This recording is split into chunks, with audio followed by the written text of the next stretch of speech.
வருகின்ற 2026 சட்டமன்ற தேர்தலில் திமுக மீண்டும் 7ஆம் முறையாக ஆட்சி அமைக்கும்.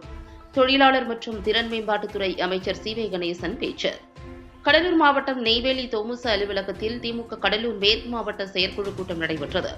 தொழிலாளர் நலன் மற்றும் திறன் மேம்பாட்டுத்துறை அமைச்சர் சி.வே. கணேசன் தலைமையில் நடைபெற்ற இந்த கூட்டத்தில் நெய்வேலி சட்டமன்ற உறுப்பினர் சபா ராஜேந்திரன் முன்னிலை வகித்தார்.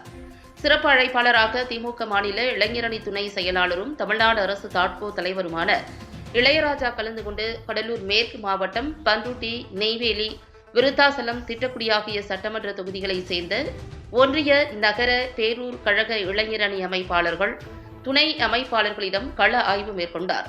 தொடர்ந்து கடந்த 25ஆம் தேதி NLC தொமுச பொருளாளர் அப்துல் மஜீத் தாயார் நூர்ஜான் ரைமத் மறைவை ஒட்டி அமைச்சர் சி.வே. கணேசன், சபா ராஜேந்திரன் MLA, தொமுச தலைவர் ஞானஒளி, பொதுச் செயலாளர் குருநாதன், அலுவலக செயலாளர் சீனிவாசன், தொமுச நிர்வாகிகள் ஆகியோர் சந்தித்து ஆறுதல் தெரிவித்தனர்.